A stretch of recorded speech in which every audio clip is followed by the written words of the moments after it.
En Capital Intereconomía, Escuela de Finanzas, con Bontobel.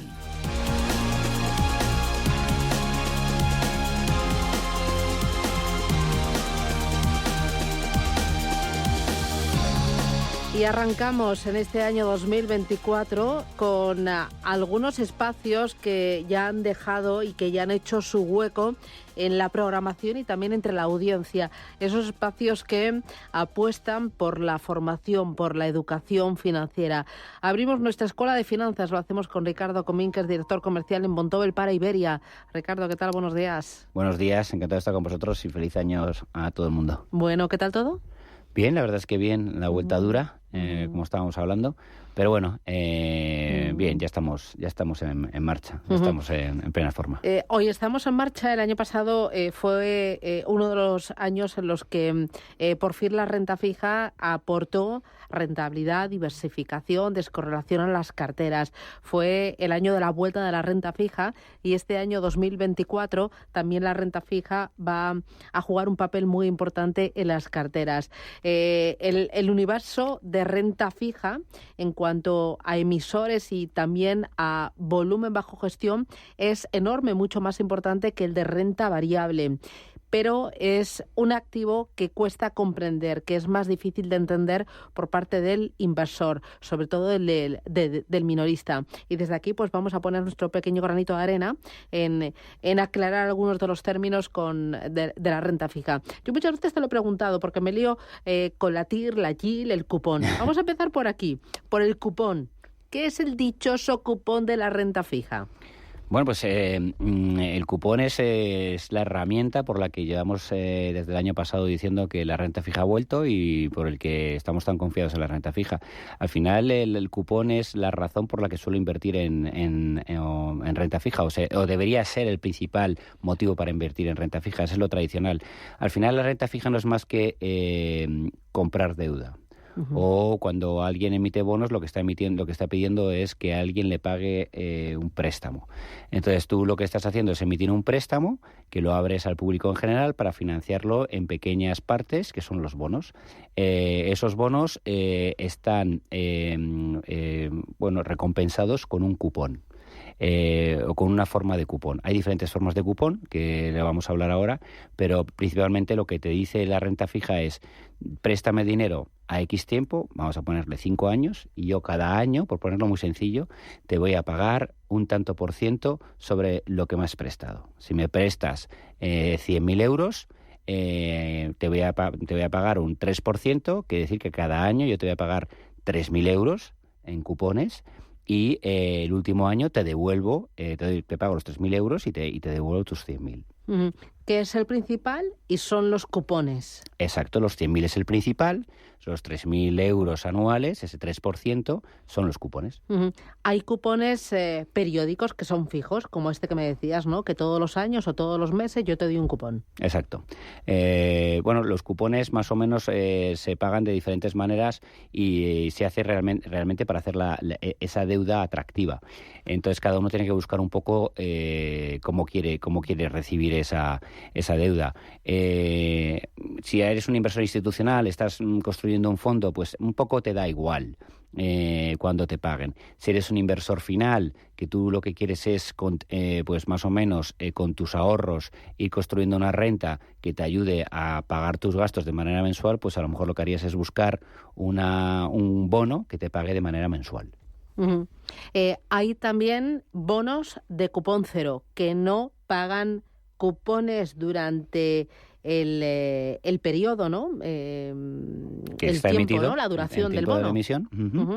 Sí, efectivamente. La verdad es que el nombre no es muy atractivo. Déjeme dinero y le voy a pagar 0. No es así. Realmente lo que pasa es que suelen ser emisiones de muy corto plazo y que al ser de tan corto plazo no tiene sentido armar legalmente, operativamente, lo que es el pago del cupón, y lo que se hace es, pues yo te voy a vender una deuda que vale 100, cada bono vale 100, pero yo entre comillas te digo que la puedes comprar, o sea, la vendo a 98 y me comprometo al vencimiento a pagar a 100. Es decir, el precio de emisión es más barato que el precio de vencimiento. Y ahí lo que llevas implícito es el pago de la rentabilidad o en este caso del tanto por ciento que te ofrecen por prestar ese dinero. Hay bonos de cupón periódico, hay bonos de cupón variable, hay bonos de cupón cero y hay bonos, por ejemplo, de cupón o flotante. Sí, es un bono de cupón variable, es decir, un bono de cupón flotante, estos últimos años de inflación han sido muy atractivos. ¿Qué es un bono de cupón flotante? Que en inglés se llaman floating rate notes. Pues un bono de cupón flotante es aquel que te dice yo te voy a pagar Euribor más X. Es casi como las hipotecas de interés variable, pero al revés. El prestatario, en este caso, o el que presta dinero, somos nosotros, y lo que queremos es tener una manera de defendernos frente a la inflación y frente a la subida de tipos. ¿En qué consiste? Pues consiste en que a lo mejor cada X tiempo, 3 meses, 6 meses, cada año, se revisa mi cupón, y mi cupón es el Euribor más, es un fijo más el tanto por ciento que corresponde al Euribor, a la subida del Euribor o el Euribor. Entonces, bueno, a lo mejor empieza pagando 1 o un 2% más el Euribor. Claro, si el Euribor está a 0, pues te paga el 2%. Si el Euribor se te pone al 4, te termina pagando un 2% más 4, un 6%. Claro, y eso se ha puesto muy de moda en los últimos tiempos, debido a que otra vez la renta fija y los tipos de interés han vuelto a subir. Claro, o sea, el problema que tiene, la coyuntura por la que puede sufrir en un momento dado la renta fija es porque tú compras a 5 años y compras además compras un muy buen bono que está pagando, cuando los tipos están a 0, está pagando un 3%.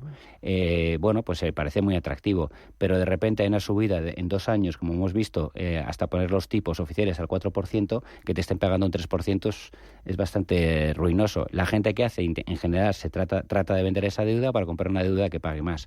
Por eso, en el mercado secundario, esa deuda empieza a sufrir. ¿Cómo te defiendes de eso? Pues con una revisión flotante.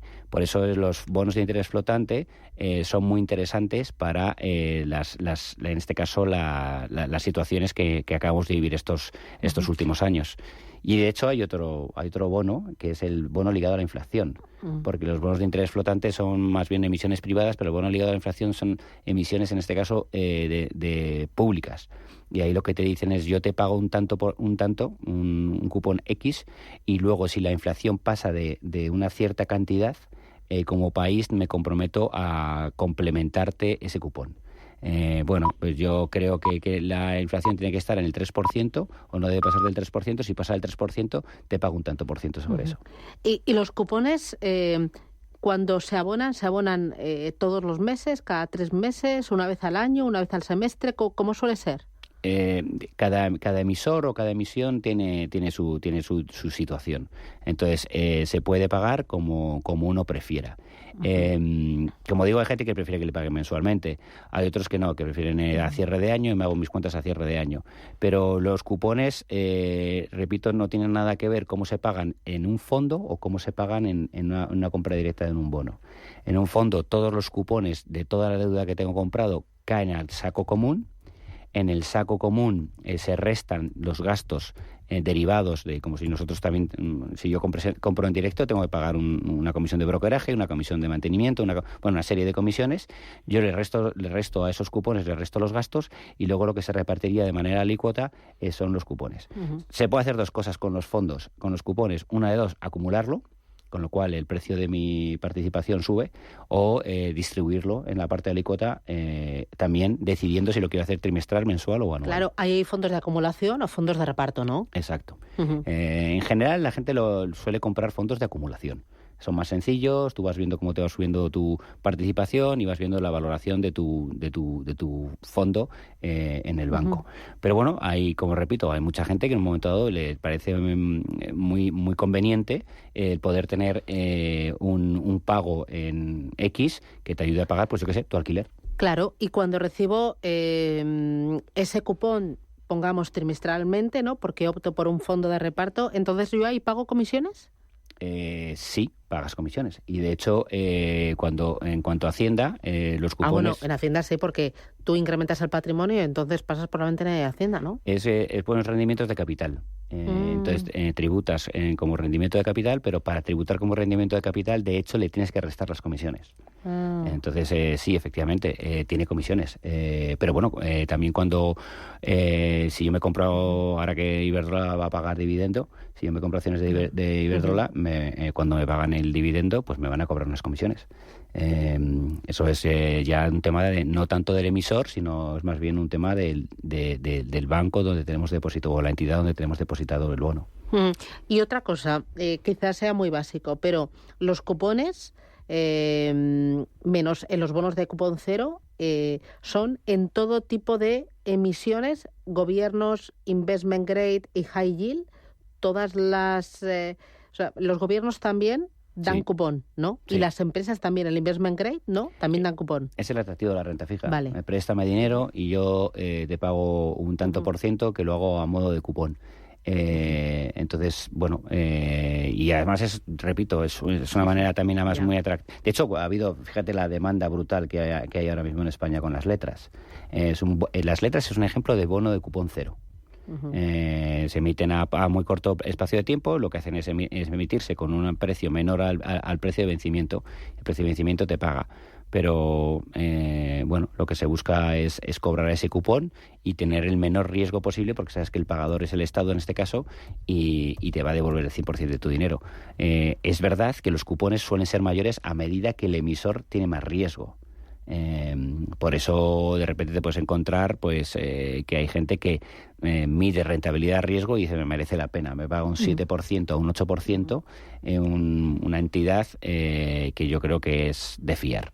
Y luego, el cupón no es lo mismo que la yield o la TIR o la rentabilidad del bono de renta fija. No, para la yield y para la TIR un componente esencial es el cupón, pero en este caso vienen otras variables como es el precio al que compras el bono, como es la duración del bono. Bueno, hay que calcularlo de una manera un poco diferente. A la próxima me tienes que explicar lo de la duración, porque ahora todos los que pasan por aquí y tienen en cartera o están empujando estrategias de renta fija, les preguntamos cómo están trabajando la duración en un entorno donde se espera que los tipos de interés vayan a bajar. Me tienes que explicar ese elemento tan importante en un bono, que es la duración del bono, cómo afecta a la rentabilidad final y, sobre todo, cómo hay que trabajar con la duración en un entorno de subida de tipos de interés o de bajada de tipos de interés, ¿no? Yo encantado. Además lo podemos ver más en profundidad, pero lo importante es que si tú crees que los tipos de interés van a bajar, cómprate un bono ahora con duraciones largas, porque te aseguras comprar ahora un bono con un cupón alto, que te le va a pagar el cupón alto cuando los tipos estén más bajos porque los han bajado. Pero sin embargo ahora todo el mundo tiene duraciones cortitas.